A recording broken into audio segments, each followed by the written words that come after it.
Cookware for Troy's Everyday Eats brought to you by Swiss Diamond, Diamond Reinforced Nonstick Cookware. Troy's Everyday Eats brought to you by the Fresh Market. Chef Troy is whipping up some side dishes you maybe never thought to bring and put out on the Thanksgiving table. We're finishing off our warm broccoli salad. Smells good. And, you know, it does smell good, and that's because of the dressing we did with the bacon and the garlic. The and the garlic, mustard oh yeah. And the Smell vinegar. that garlic. So we're going to kind of get that back together like that. Now, I've got the broccoli we blanched. We put an ice bath. We cooled it off, and that's why it still has that nice green color. So we're going to turn that off. Now, I put it in a pan with a little bit of extra virgin olive oil. That's going to help get rid of some of the rest of the water that's stayed in there. So we're going to put this. You threw a little bit of your seasoning on there, right? Of course, you know, because it's kind of an all-purpose. It's got garlic, oregano, black pepper, just a touch of cayenne, and all that. Here, I'm going to slide this over Look at all here. this stuff we're going to put in there. This looks so good. All right, yes, we got to put some feta cheese, and this is warm, so this is going to start, you know, getting nice. Now, if you're not a fan of feta, can you do something else, or do you think that flavor works best? You could either omit it, or, you know, goat cheese or blue cheese actually would be good in this. Blue cheese sounds good. Yeah, a lot of people freak out about blue cheese. That's actually why I've got the feta cheese in here. So we're going to put some roasted red bell peppers. Look at all the color. Are those your pumpkin some seeds? pumpkin seeds, roasted. This one, I didn't do these myself. Okay. I got these from the Fresh Market. I thought you of still course. had those left over. And then we cooked some bacon. I cooked a little extra bacon. Why not? For snacking. Just in case. Just a little handful while you're cooking, You right? never know, you know, when you might never need a little know. more bacon. And then we're going to put the dressing right on top. All that goes in there like Oh my that. goodness, this Oh, looks I think awesome. Now, my bad, Zell. Now, I am okay. I'm a dressing fanatic.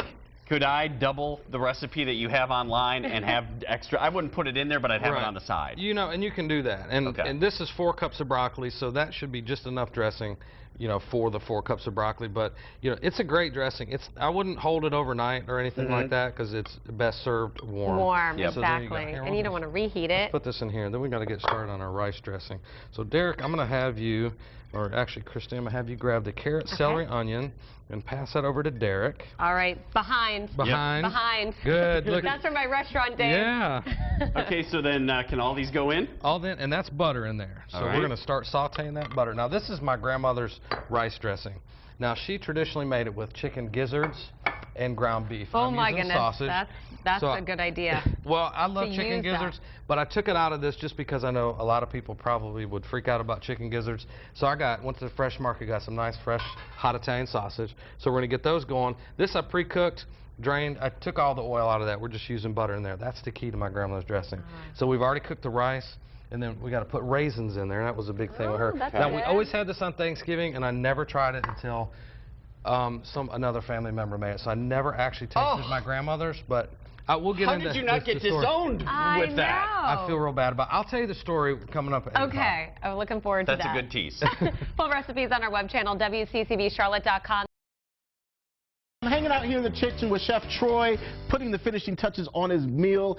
Awesome stuff here. The green beans, his grandma's recipe for rice, not rice pudding. I always want to call it rice pudding. I'm sorry. We both really like rice pudding. Yeah. Okay, I'll make rice pudding next time. Yesterday, I was like, I hope he's making rice You pudding. slipped that in as a recommendation. Yeah. That's what that was. Okay, I got the hint, Terrence. I'll do rice pudding.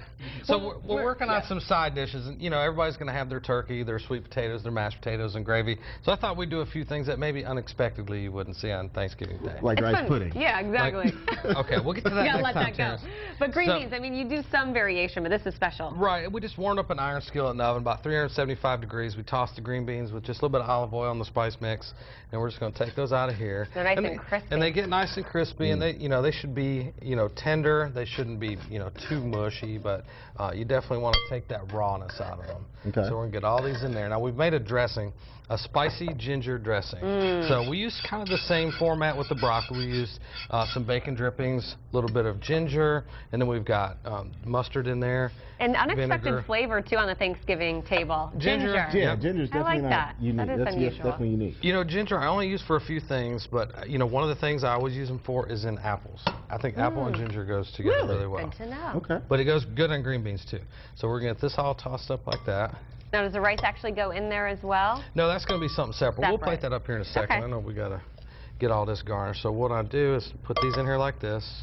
And this is, you know, green bean casserole, kind of just a lighter take on that instead of using, you know, the canned Lighter until we do this? Right. Are we doing that? Well, I didn't say it was healthy. I just said it was lighter. It's got a bunch of cream, so we got some cashews, and then, of course... Kind of Asian inspired. How about a big mound of bacon? Oh, there it right is. Oh, yeah, baby. So now this rice dressing, this is something my grandmother always made every Thanksgiving.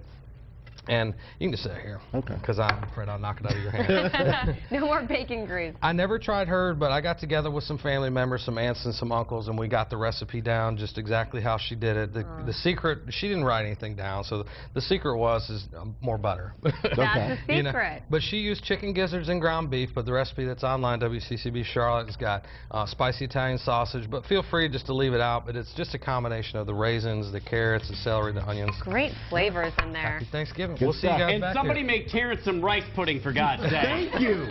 Thank you, Derek. Finally, you're on my Flash side. and Supernatural We're sharing. tonight in prime We're sharing. time on WCCB. We'll see you back here tomorrow from 4:30 to 9.